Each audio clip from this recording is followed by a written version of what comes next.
ఏ ఎన్నికల్లో అయినా మహిళలు ఎవరికి మద్దతిస్తారో వారి ఖచ్చితంగా గెలుస్తారని, రాష్ట్రంలో మహిళలందరి మద్దతు తెలుగుదేశానికి, చంద్రబాబుకే ఉందని అనకాపల్లి తెదేపా ఎంపీ అభ్యర్థి అడారి ఆనంద్ కుమార్ అంటున్నారు. తన ప్రత్యర్థి అయిన వైకాపా అభ్యర్థి గురించి ఆలోచించాల్సిన అవసరం లేదని, అనకాపల్లి పార్లమెంటు పరిధిలో 7 స్థానాలు కైవసం చేసుకుంటామంటున్న అడారి ఆనంద్ కుమార్తో మా ప్రతినిధి కూర్మరాజు ముఖాముఖి.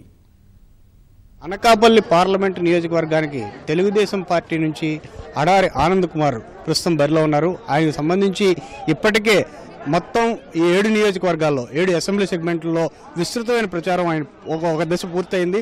రెండో దశ కూడా చాలా ముమ్మరంగా సాగుతోంది. పార్లమెంట్ సెగ్మెంట్లోని మొత్తం 7 అసెంబ్లీ సెగ్మెంట్లలో తెలుగుదేశం పార్టీకి ఏ రకంగా విజయావకాశాలు ఉన్నాయి, అలాగే ఏ రకంగా అభ్యర్థుల ప్రచారంలో స్పందన ఎలా ఉంది, ఇవన్నీ విషయాలను ఆయన అడిగి తెలుసుకుందాం. మన పార్లమెంటరీ కాన్స్టిట్యుయెన్సీలో తెలుగుదేశం పార్టీ ఏ రకంగా ఉంది, 7 అసెంబ్లీ సెగ్మెంట్లలో పరిస్థితి ఎట్లా ఉంది?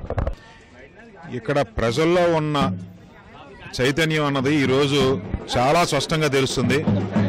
ఈరోజు రాష్ట్రానికి జరిగే ఎన్నికలు ఒక నియోజకవర్గానికి కాదు, లేకపోతే ఒక పార్లమెంట్ నియోజకవర్గం కాదు. ఈరోజు అందరూ కూడా చాలా తెలివిగా ఈరోజు రాష్ట్రానికి భవిష్యత్తు ఎవరితో ఉంటుంది, ఎవరైతే బాగుంటుందని అందరూ నిర్ణయించుకున్నారు. ఎక్కడికి వెళ్ళినా కూడా పండగ వాతావరణం కనిపిస్తుంది మాకు.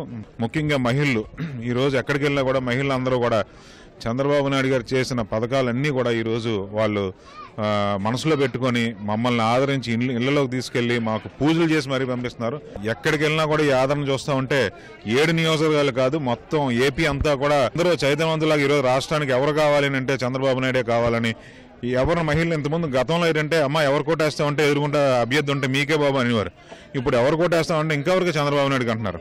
ఆ పరిస్థితికి వచ్చింది. ఈరోజు మన రాష్ట్రానికి కావాల్సింది చంద్రబాబు నాయుడు గారి పాలన. ప్రధానంగా మీ ప్రత్యర్థి ఎవరని భావిస్తారు? ఇప్పటికి వచ్చి నాకు స్పష్టంగా తెలియదండి. పేరైతే తెలుసు కానీ అసలు వాళ్ళు ఏం చేస్తున్నారు కానీ ఎక్కడున్నారో నాకు ఆలోచన లేదు. ఎక్కడికి వెళ్ళినా కూడా మేము చేసిన అభివృద్ధి చెప్పడం, కావాల్సిన అభివృద్ధిని మేము తెలుసుకోవడం, మళ్ళీ ఆ అభివృద్ధి మేము ఎలాగా మళ్ళీ అది తిరిగి చేయాలి అన్నది ఆలోచన తప్ప మాకు ఇంకా ప్రత్యర్థులు ఎవరు వాళ్ళ గురించి కామెంట్ చేయడం ఇవన్నీ కూడా అవి మనకు ఆ టైము లేదు, ఆ అవసరం కూడా లేదు, అసలు మేము ఆలోచిస్తాం లేదు కూడా. రాజకీయాలకు కొత్త అయితే నాన్నగారికి ఉన్న డైరీ అనుభవం కానీ, లేకపోతే విశేషమైన పాల రైతులు మీకు పూర్తి స్థాయిలో మద్దతు కానీ, ఇవన్నీ కూడాను ఈ రాజకీయాలు మీరు కొత్త అనే అంశాన్ని ఏ రకంగా మీరు చూస్తారు? రాజకీయానికైతే కొత్త కానీ ప్రజలకైతే కొత్త కాదండి. ఇక్కడ ప్రతి ఒక్కరు తెలిసిన వాళ్ళే, నాయకులు అందరూ తెలిసిన వాళ్ళే. చాలామంది నా చిన్నప్పటి నుంచి తెలిసిన పెద్ద నాయకులు కూడా ఉన్నారు. ప్రధానంగా మీ పార్లమెంట్ నియోజకవర్గంలో ప్రధానమైన సమస్యలు, ప్రధానమైన హామీలు మీరు ఏమిస్తున్నారు? ప్రధానమైన సమస్య ఇక్కడ నిరుద్యోగ సమస్య అండి. మనకి మేజర్గా ఏంటంటే ఇండస్ట్రీస్ ఎక్కడ కూడా ముఖ్యంగా ఏంటంటే అచ్యుతాపురం తప్ప మిగతా దగ్గర ఎక్కడ కూడా చెప్పుకోదగ్గ ఇండస్ట్రీస్ ఎక్కడ లేవు. నా పరిధిలో ఉన్న 7 నియోజకవర్గాలు కూడా నా ప్రయత్నం మేరకు అన్ని ఏరియాలోని మనకు మంచి ఇండస్ట్రీస్ తీసుకొచ్చి స్కిల్ వర్కర్స్కి, ఈరోజు అన్స్కిల్ వర్కర్స్కి బ్రాండెక్స్ కానీ చాలా ఉన్నాయి. వాటిల్లో ఈరోజు అన్స్కిల్ వర్కర్స్ ఎక్కువ, మహిళలకు ఎక్కువ అక్కడ అవకాశం ఉంది. అలాగే చాలామంది చదువుకున్న స్కిల్ వర్కర్స్ ఉన్నారు. వాళ్ళకి ఎవరికి ఎంప్లాయ్మెంట్ లేదు కాబట్టి వాళ్ళకి ఎంప్లాయ్మెంట్ క్రియేట్ చేద్దామని ఈరోజు నా ముఖ్య అంశం అది. ఈ 7 అసెంబ్లీ సెగ్మెంట్లో ఎన్ని తెలుగుదేశం పార్టీ గెలుచుకుంటుందని మీరు అంచనా వేస్తారు? 7 స్థానాలకి 7 స్థానాలు తప్పకుండా వస్తాయండి. ఎలక్షన్ కౌంటింగ్ అయిన తర్వాత మీరు చూడండి, ఊహించలేని మెజార్టీలు వస్తాయి. కనిపించలేని అండర్ వాటర్ కరెంట్ లాగా ఒక జనం అందరూ కూడా 11వ తారీఖు వెయిట్ చేస్తున్నారు. సమాధానం మటుకు ఓటు ద్వారా చెప్తారు. మంచి మెజార్టీలు వస్తాయి. చంద్రబాబు నాయుడు గారు ఎక్కడైనా సభ పెడితే మహిళలు ఎక్కువ మంది వస్తారు. 70% మహిళలు ఉంటారు. దాన్ని బట్టే మీరు అర్థం చేసుకోవాలి, మనకి ఎప్పుడు మహిళల ఓట్ బ్యాంక్ ఎటుపక్కుంటే అటుపక్కే మనకి ఆదరణ, మనకి ఎక్కువ ఓట్ బ్యాంక్ ఉన్నట్టు లెక్క. రేపు పొద్దున్న అందుకనే 11వ తారీఖు తర్వాత మన కౌంటింగ్ అయిన తర్వాత అందరూ కూడా మనసులో ఉన్నది బయటపడుతుంది. రైతులు ఎలాగ మీ పక్షాన ఉన్నారని మీరు అంచనా వేస్తారు?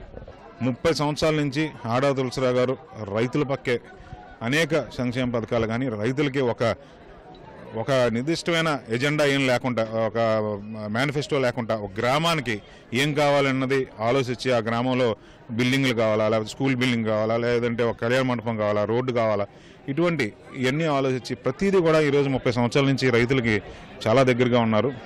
అలాగే ఈ మధ్యకాలంలో మీరు చూస్తున్నారు, ఈ 5 ఇయర్స్లో చంద్రబాబు నాయుడు గారు చేసిన పథకాలు కానీ ఇవన్నీ కూడా రైతుల గురించి కానీ ఇలా ప్రతిదీ కూడా మేము మా చంద్రబాబు నాయుడు గారు పూర్తి స్థాయిలో రైతుల పక్షపాతి అయినా ఎప్పుడు కూడా రైతులు ఇబ్బంది పడకూడదన్న ఉద్దేశంతో ఆయన ఎప్పుడు కూడా ఆలోచిస్తారు. కాబట్టి రైతులందరూ కూడా టీడీపీ పక్కే ఉంటారు.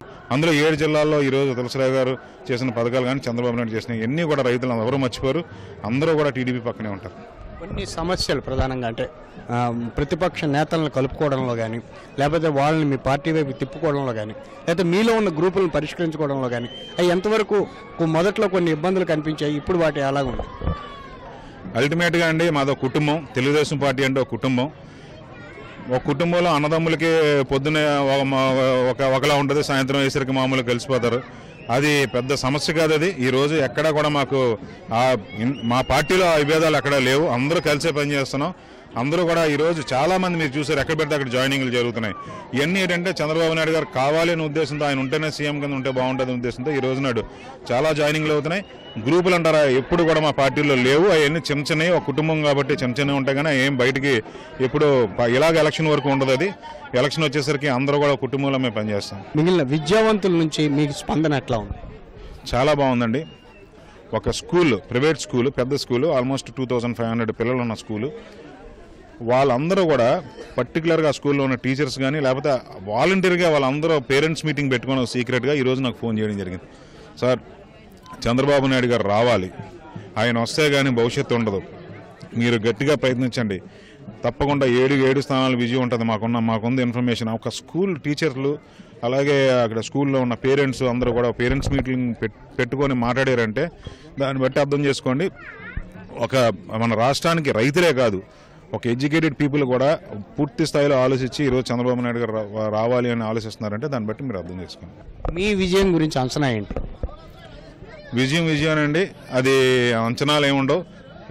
తప్పకుండా మేము గెలుస్తాను. అలాగే 7 కూడా మంచి మనకు మెజార్టీలు వస్తాయి. 7 అసెంబ్లీ సెగ్మెంట్లు కూడా నాది కూడా మంచి మెజార్టీ వస్తుంది. ఆనంద్ కుమార్ ఎందుకంటే 7 అసెంబ్లీ నియోజకవర్గాల్లో గెలిచే అవకాశం ఉంది. శ్రీనివాస్,